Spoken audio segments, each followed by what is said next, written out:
Second part में हम पहले कुछ और ज़रूरी बातों के ध्यान दें जो फर्स्ट वीडियो में रह गई। फ्रेंड्स, मेरा प्रयास रहता है कि हम चीज़ों को टोटलिटी में समझें और मैक्रोस्कोपिक पॉइंट ऑफ व्यू से समझें। जैसे ऑब्जेक्टिव्स की जब हम बात करते हैं तो मैंने बताया था कि यूनिवेरिएट, बाईवेरिएट, मल्टीवेरिएट ऑब्जेक्टिव्स होते हैं। एनालिसिस भी ऐसी होती है। तो ऐसा तो हो नहीं सकता कि चार्ट ऐसे ना हो। तो चार्ट भी हमारे बेसिकली 2 या 3 तरह के होते हैं, univariate, bivariate, multivariate. Univariate chart होते हैं हमारे कॉलम, लाइन, पाई, ये सारे, बार भी। बाईवेरिएट चार्ट एक्सेल में है स्कैटर। बाईवेरिएट में एक फ़र्क देखिए क्या मतलब है, और एक्सेल के कुछ हम बेसिक्स भी करते हैं। अगर मैं इसको प्लॉट करता हूँ तो अच्छा, ये मैंने इसको वो ले रखा है, डिफ़ॉल्ट ले रखा था। तो इसमें जयपुर दिल्ली ये एक्स एक्सिस पे आया। तो एक्सेल का सबसे पहला रूल है, जो कॉलम पहले आएगा वो कॉलम एक्स एक्सिस पे जाएगा। जो भी कोई कॉलम पहले आएगा तो वो एक्स एक्सिस पे जाएगा, इरेस्पेक्टिव ऑफ आप डिपेंडेंट इंडिपेंडेंट किसको लेते हैं।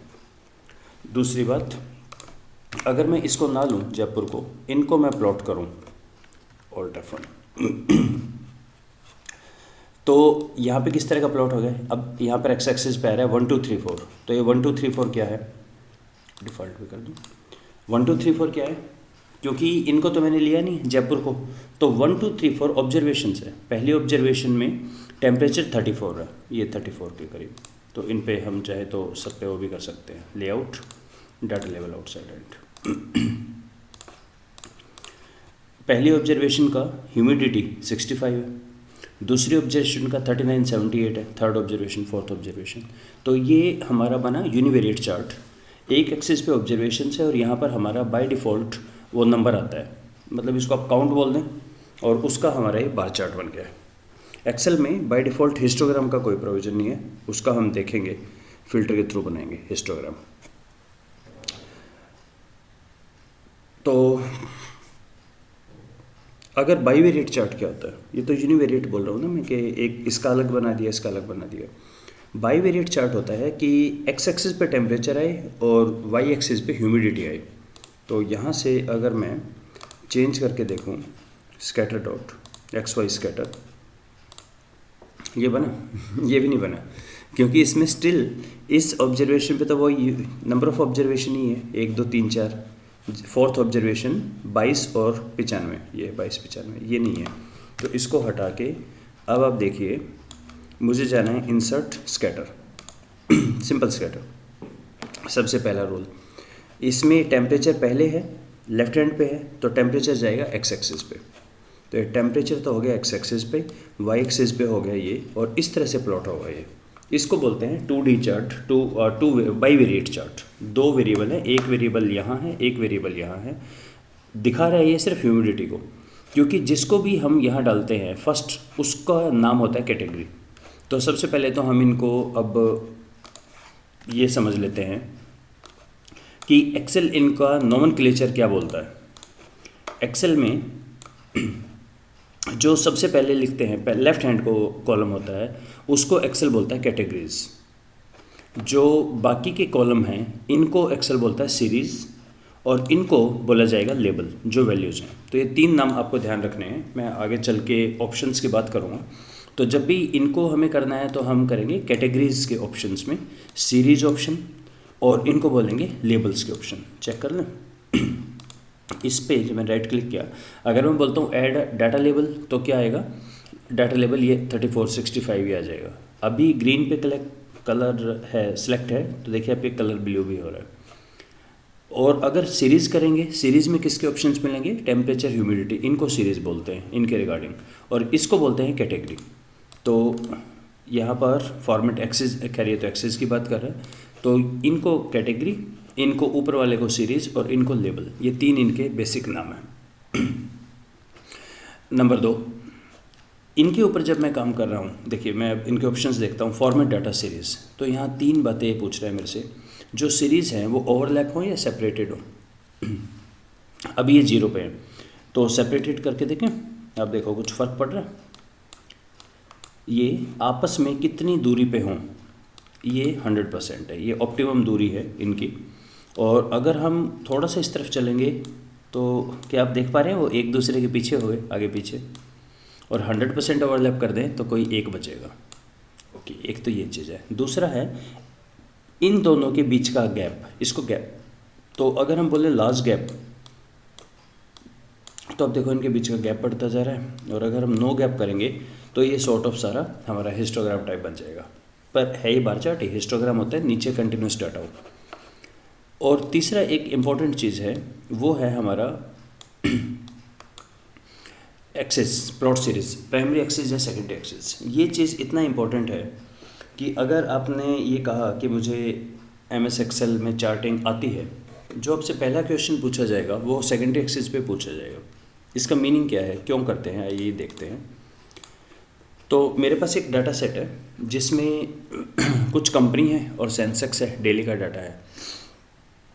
तो इसको मैं प्लॉट करता हूँ। तो आप देख रहे हैं कुछ डाटा तो है 20 के रेंज में, कुछ 70 के रेंज में, और कुछ है 38,000 के रेंज में। तो एक प्रॉब्लम हमें ये होने वाली है कि एक्सेल जब भी चार्ट बनाता है, तो जैसे आपने ये चार्ट देखा, कुछ वैल्यू 100 से 200 की रेंज में है, तो इसने जो सबसे बड़ी वैल्यू होगी उसके अकॉर्डिंगली वाई एक्सेस की वैल्यू डिसाइड होती है। तो 22 ये यहाँ पर इसने डाल दिया, मनाली में 22 है, और ये हमारी वैल्यू है 211। सारे एक ही स्केल के ऊपर हैं यहाँ पर। यही एक्सेस में समस्या कर देता है। अगर कोई एक 38,000 और एक 22, तो प्लॉट करें इसे। तो इंसर्ट चार्ट ये वैल्यूज़ कहाँ गई हमारी? अच्छा, पहले तो ये बताओ ये हुआ क्या, कुछ फ़र्क लगा आपको? ये डेट्स यहाँ क्यों आई? डेट्स तो मैंने बताया था कि ये वैल्यू तो नीचे जानी चाहिए थी, इसमें टेलकोटिस को एक्स एक्सिस पे क्यों आ गया? कोई चीज़ तो किया नहीं। सेम डाटा यहाँ पर है, सेम डाटा यहाँ पर है। तो इसलिए एक चीज़ और इम्पोर्टेंट करें, एक तो टाइम का खास ध्यान रखें, डेट्स का, एक्सेल उनको अलग समझता है। और दूसरा, हमेशा ये भी देखा करें कि एक्सेल ये मान के चलता है कि हर कॉलम की एक हेडिंग होनी चाहिए। ये अब हमेशा एक रूल मान के चलें एक्सेल में कि हर कॉलम की जो फर्स्ट रो होगी उसमें हेडिंग लिखी होगी। अब देखिए यही ग्राफ कैसा बन जाएगा हमारा, क्योंकि यह मिसिंग था ना, इसलिए ऐसा। और अब उसी चीज़ को हम करें, अब ठीक आ गया, डेट वाइज आ रहा है। दूसरी प्रॉब्लम अब ये आ गई कि सेंसेक्स तो दिख रहा है, टेलको कहाँ है इसमें? तो टेलको क्यों नहीं दिख रहा है? उसका कारण ये है कि 38,000, आई थिंक ये फर्स्ट जो वैल्यू है वो हमारी है 38,000।